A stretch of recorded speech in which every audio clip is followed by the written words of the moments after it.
I want to have a few moments with you to share with you of how we can begin to deal with this special place where we are right now. Unlike anything I've ever seen in the 75 years I've been on the planet, and I'm sure you will agree with me. And a lot of people say, Les, what does it take to make it through today? Because things are different. You have thousands of people losing their jobs. We are under restrictions in many cases across the country where you can't leave home except for essential purposes. You have businesses that are going out of business. And then, in addition to that, because people are confined to staying home, domestic violence has increased. The suicide rate has increased. And people, many of them, are feeling hopeless and powerless and out of control and uncertain because of how they're being inundated with all kind of negative news from the media. Isn't it strange how they can tell you every day the thousands of people they project who will die, but they don't tell you about the thousands and millions of people who are living, who survive. Isn't that interesting? See, whatever you focus on, it begins to expand. And so it's no wonder that people are frightened and out of their wits. When fear is gripping your mind, you can't think straight. God has not given a spirit of fear, but a spirit of power and of love and of sound mind. You can't be in a sound mind when you are gripped in the arms of fear. And so I want to walk you through a process, several things that you can do during this time that will allow you to live your life from the inside out rather than from the outside in. Some things that you can do as you think about your goals and dreams, because during this time, you don't want to just go through this time. My daughter, Dr. Ona Brown, said, gaps are from God. Yes, you want to use this time to develop yourself, to develop some new skills, to learn something today that you didn't know yesterday, to build up your strength and foster your faith and begin to fortify your energy and your determination to live your dreams and create the next greatest version of yourself. So let me walk you through the process. Write this down. Be hungry. You know what I did? When this started and all the restrictions we had, I decided to complete my book. I've been working on it for 21 years, and life kept getting in the way. And so my daughter say, gaps are from God. This is true. Many of us have projects that we've been working on and we stop, dreams that we had and we put them on the shelf and they've collected dust. And this is a time to go back and take another look at it. And I was having dinner with a friend and it just triggered a thought about my best friend who was a great chef. And he had this secret recipe and he died and he never shared it, but he was planning on doing it one day. And that one day did not happen. This is a time, be hungry to get all of the stuff out of you that has been placed in you. Because there is something in you. You were created by the Creator to create. And so this is the time to start creating and working on new projects and creating new opportunities for yourself.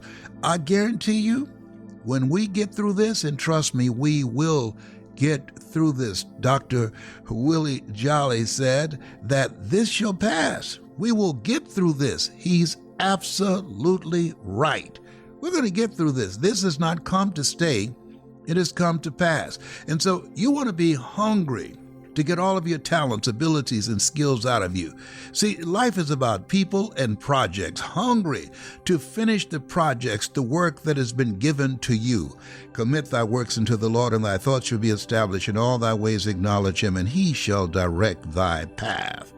There's some things that you can do that you need to be about your Father's business to get those things done. But Les, I don't know if I can do it. Well, you don't know if you can't do it. You don't know enough about yourself to be a critic. Decide that you're going to live life on your terms, to live full and to die empty, and rob the cemetery of your genius, of your ideas, of your inventions, of your talents, of your gifts. Got to be hungry in order to make the things happen that you want to achieve, because you're going to be going against the odds. Things are going to happen, a lot of failure, a lot of disappointment. Many of you are rebuilding your life. You've lost your job. Your businesses have gone under. You've lost loved ones. And life has just taken its toll on you, on all of us. And those of us that will rise are hungry. People that are hungry are unstoppable. People that are hungry are relentless. They do what Og Mandino say, you must persist until you succeed. People that are hungry know that you will fail your way to success. And so as you look at yourself and look at your goals, what are the most important things in your life that will give your life a sense of fulfillment, a sense of significance? What is it that brings you joy and brings you happiness? What is that? What's your sweet spot? You need to know that. People who don't know where they're going will end up someplace else. Be clear. People that are hungry have a vision for what they want, and all the choices that they make are in alignment with that vision. Those who hunger and thirst after righteousness, right thoughts, right feelings, right words, right actions, right relationship. Those who hunger and thirst after righteousness shall be filled. Here's the next thing. Be still. When something happens out of alignment of what you expect, fear comes in. And fear, when we look at it, one or two things will happen. And most people, when fear shows up, they watch, they listen, and they run. But then there's another group, a small number of group, that, the road to life is straight and narrow, and few there be that find it, and few there be that are willing to take the stand to live a fearless life. Those individuals, they face everything and rise. And so, what group are you in? See, a lot of people are watching television day in and day out, and it's designed to program you with fear. No, you want to be still and know that this is not the end of the world for you. Be still and know that you're going to be stronger on the other side. Be still and know that God is still in charge. You remember that play, The Color Purple, and there was a song in there saying, God is trying to tell you something? Yes, I think God just said, you know what? Y'all acting so crazy. Everybody go to your room right now. Go to your room. Don't come out till I say so. Because this time where we are has shaken us to the core of our being. And so this is time to be still and know that God is in charge and he'll never leave you nor forsake you. That you are more than a conqueror. Be still and know that greater is he that's in you than he that's in the world. Be still and know that God's got our backs. Here's the next thing.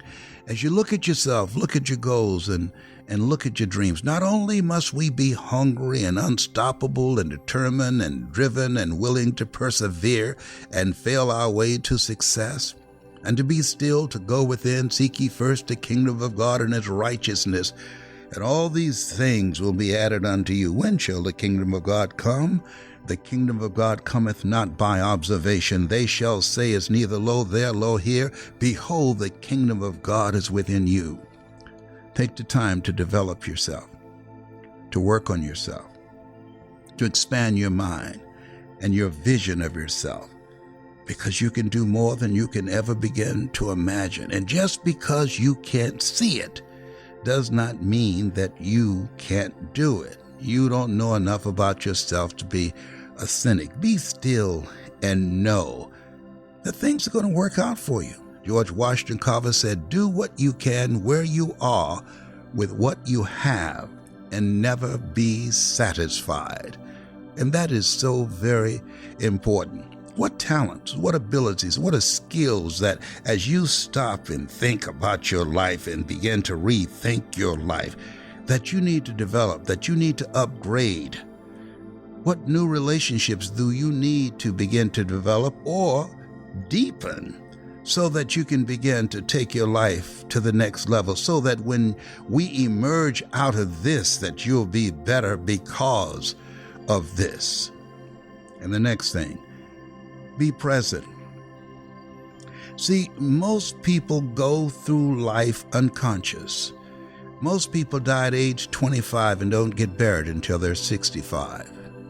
They're doing the same thing in the same way each and every day. Einstein said, if you do the same thing in the same way and expect a different outcome, that's a form of insanity. No. Be present and ask yourself the question, what is it about me that I need to change at this point in time, now that I have this downtime? Oh, by the way, my son John Leslie, he calls downtime because that's the time that most people spend time engaged in activity that keep their lives from going up. You want to maximize your downtime. That's what he says. Maximize your downtime so that you're engaged in activities, learning and growing and expanding yourself, expanding your mind, and learning something today that you didn't know yesterday, growing mentally and spiritually, improving your health. What's your strategy for being here? And improving your relationships and strengthening your relationship with your family and your friends and with your self. Being present about yourself and ask yourself the question, who am I really? How am I showing up in my life? What are the things that I need to change about myself? There's an old saying, wherever you find yourself at some point in time, you made an appointment to be there. So as you look at yourself, what are you hungry to do? What's in your heart? Where your heart is, there your treasure is also.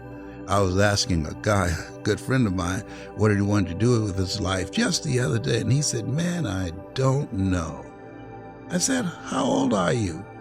He said, 55. I say, whoa. I said, you're still in diapers. I'm 75. Don't you think you ought to start thinking about it? You spent most of your life working on a job just to pay the bills. You were miserable on the job, and at the same time, you didn't want to get fired. That's what you call mixed emotions. When you see somebody you hate drive off a cliff in your car, you're glad they're gone, but not in your car. And so sometimes we have to really find out, what do we want? Because as we get older, our desires and the things that we want, they change. And we have to rethink our lives. We have to upgrade our strategies of what we're going to do to get there. We're looking for a breakthrough. And sometimes we need help and assistance. I teach that if you have goals and dreams you want to achieve, don't try and do it by yourself. Ask for help, not because you're weak, but because you want to remain strong. And ask for help, and don't stop until you get it. People that are hungry know the value of creating collaborative, achievement-driven, supportive relationships. And be present in your life. What are the behaviors that you've been engaged in that you know that's a liability? Get some caring feedback from people that love you, who care about you, and who will hold you to a higher standard, who will hold you accountable. There's some things that we don't know about ourselves. Psychologists, they call them scotomas. You know what it's like? It's like when you smell somebody's breath and you didn't tell them. It was kicking like Bruce Lee. There's certain things that we just need people in our lives that we give them permission to be courageous enough to tell us what we need to hear, not what we want to hear.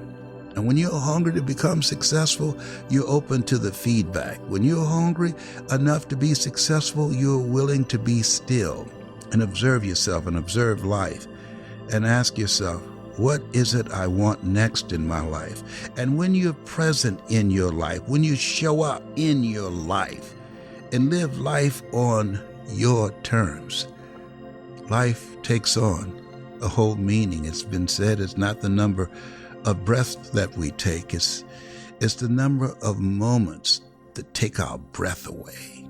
Yeah, life is to be lived when you're hungry for that which is in your heart, when you get still and say, "Speak, Lord, thy servant heareth thee, more of thee and less of me." When you listen to your heart and when you're present to yourself and begin to correct yourself. Paul said, "That which I should do, I don't do, and that which I shouldn't do, I do." And when you check yourself and ask those around you to check you, upgrade your relationships, practice OQP, only quality people. Who should you count on? As John Leslie would say, and who should you count out? There are people and so-called friends and family members. They're always there when they need you, but when you need them, they're nowhere to be found. How do we make it through this time where we are? You gotta be hungry. Be hungry. Be still and know you will get through this. And be present. Be present. Enjoy the moment. Live each day as if it were your last. Because one day it will be. Nobody's figured out how to get out of life alive. You got to die to leave here. You deserve the best that life has to offer. Be present in your life. Be present with yourself. Be present with your family and your friends and your personal relationships. And be grateful. All things work together for good for those who love God and for those who are called according to His purpose. Be grateful that you're still here, that there's something else for you to do. I have a friend, every time I call him, Orrin Hudson, I said, "How you doing?" He said, "The best day of my life." And I asked myself, how could he say that? And I knew he's going through a tough time at that time. And then I realized, when you wake up and there's not a chalk outline around your body, when you wake up and you got a pulse and you're in your right mind, it's the best day of your life. If you don't believe it, try missing one.